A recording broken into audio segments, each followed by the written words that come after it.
Hi, Enter Red Room, it's Tony. This is going to be Woomas Day 3.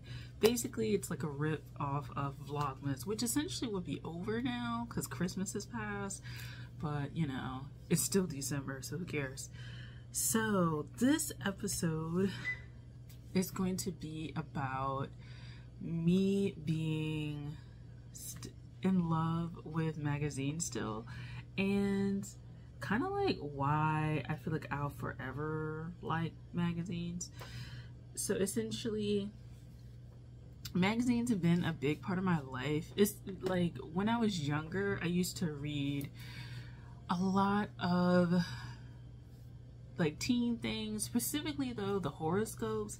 And if you know me, you know that now I'm into astrology, like big time, and tarot reading. I'm gonna turn this down. There we go.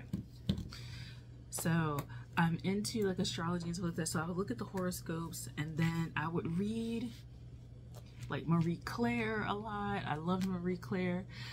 I found that Marie Claire, Teen Vogue, and then Marie Claire, Teen Vogue, and then what's the other one? Nylon were like my big, those were my big like three.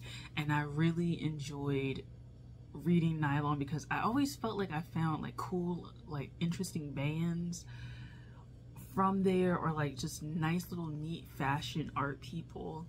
And then Teen Vogue, I would like the fashion tips and stuff like that. And then Marie Claire, I would like the beauty tips and the horoscope. And then I would like to read about they had like this like sex diary thing, so people would talk about like their sexual life, but like not in like erotica like terms. They would talk about it like whether they were satisfied or not, like the emotional entanglement of relationships and breaking up and things like that.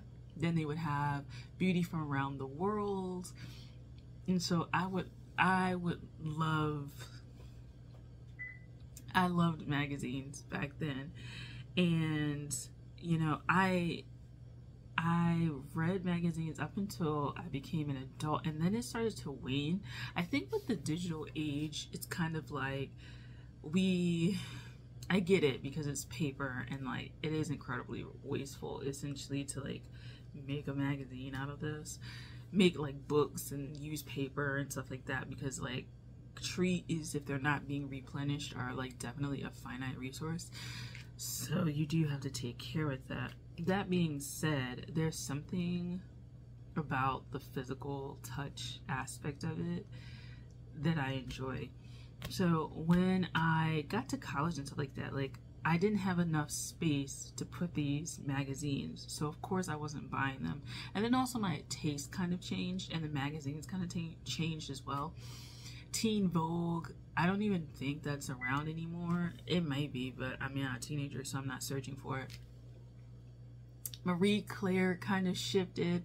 A lot of the stuff that they talk about now is not really interesting to me. I kind of feel like I guess magazines shifted to be taken a little bit more seriously, because it seems like magazines can be considered very frivolous and very, particularly for women, just very beauty centric or fashion centric. And there was an expansion beyond that into like political spheres and careers and things like that. That was another thing that they had on there too. It was people's careers and like what they spent or something like that.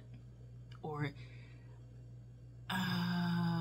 may not have been what they spent. It was like their, like before we had days in the lives, they had like a chronicle, if I remember correctly, of like people's lives. So like I get up at 8 a.m.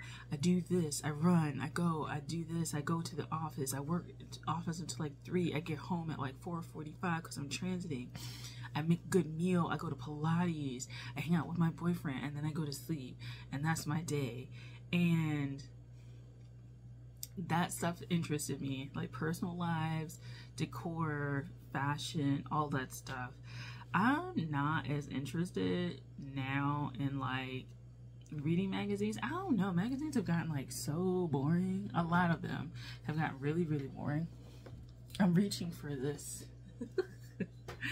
they've gotten so boring. And I think it's because in trying to be more serious, I don't know, there's something that the charm has kind of gone away for me.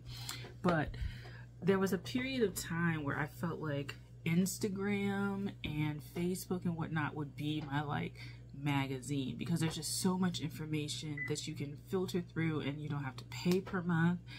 You know, the access barrier is essentially eliminated as long as you have the internet. What I found is that I still enjoy reading physical print. I still enjoy looking at physical print. I still enjoy flipping through the pages of physical print.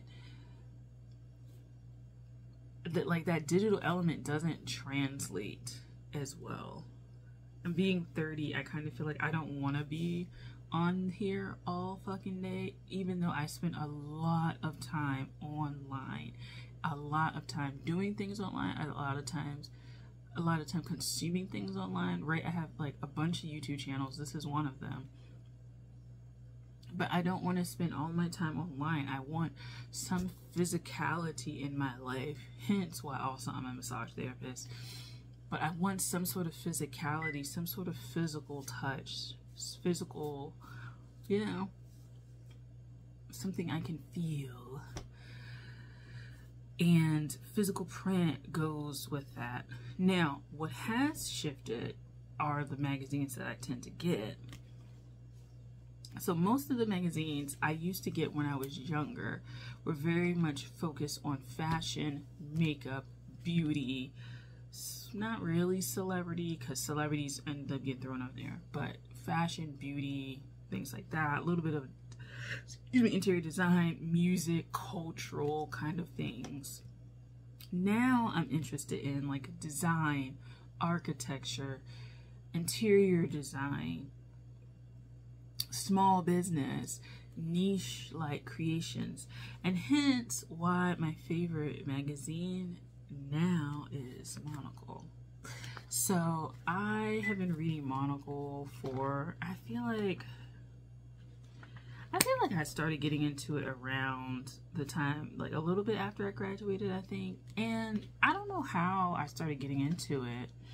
I just picked it up one day and it seemed interesting and I went for it with that. I will say that I had crushes on people who were architecture majors, and it does feature some architecture design things. But I grew to like reading about small businesses, particularly. This is a magazine that does that. Small businesses, cities that have active revitalization efforts. I feel like once I started taking like a little bit of geography class and things like that, I did start to be a little bit more interested in like urban design, urban planning, architecture, revitalization efforts of cities, and being more aware of what that entails when it comes to like getting small businesses and manufacturing and producing goods within that like city sphere or metropolitan area. Those things are interesting to me. I kind of am a localist in that I would like to see locations produce things there and give a sense of meaning to the people who live there, and in a sense of like purpose, because this goes into ideas of work. And I feel like capitalism is kind of, the ideas of capitalism and the actions of capitalists, the ultra capitalists, have kind of really damaged ideas of work.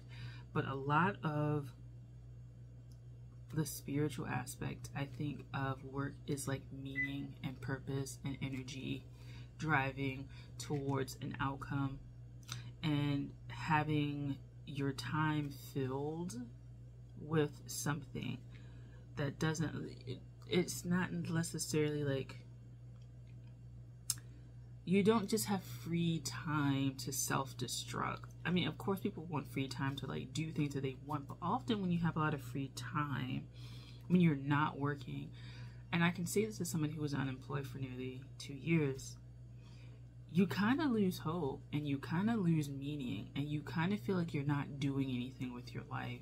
And it's kind of on par with working a meaningless job. And it's a little bit more dangerous actually, because you kind of feel like you have nothing to lose because you have nothing really. You're not doing anything, you're not producing anything. The work that you're not doing has no meaning. You're just kind of living, which is fine. And I kind of feel that a lot of people who are on that wave are a little bit on that wave of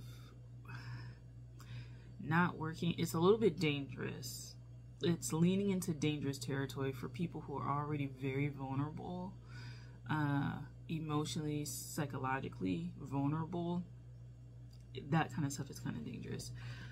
But going back to the magazines, I enjoy it, Monocle, because it starts exploring. It's not necessarily a sociological like overview or, you know, psychological overview or exploration. It's literally just like businesses and stuff like that, and design and whatnot, and you know, it advertises Rolexes and, you know, things like that. But I do like the idea of building meaning. They also have, and I haven't gotten this, but they also have like entrepreneurs. That was one that I liked reading about. And then what's the other one? It's like forecast or something like that. There's like an ad for it in here too.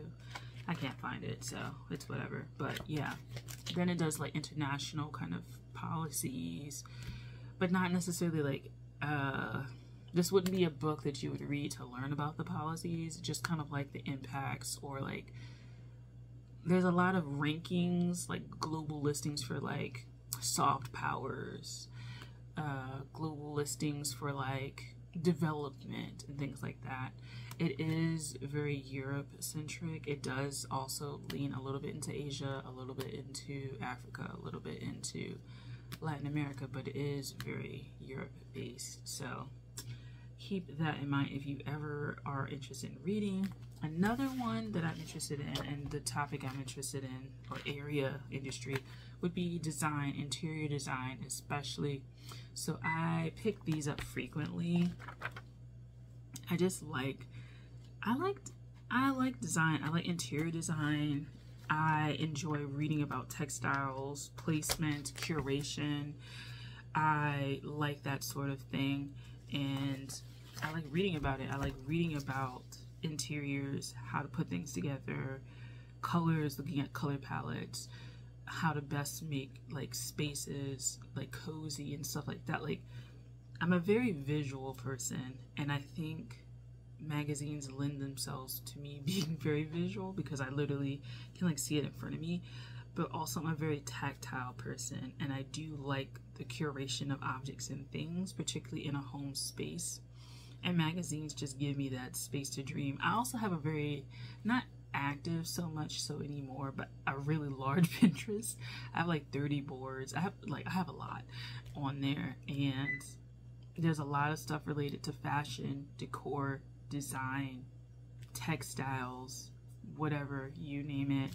I have things for cars. I have things like really niche things I'm interested in, like calendars and doors and doorknobs and stuff like that. Like, I'm a very, you know, visual kind of person, but I have grown to love magazines again and to like seek them out. And while I still gather a lot of inspiration online, I just don't want to always be online and seeking that. I do still go for print. I still go for that. The only thing is, you know, you do have to cull and get rid of your paper, and I'm not the best with that all the time. I do keep magazines for years, but I do try to like make like room for the physical like book, the physical thing.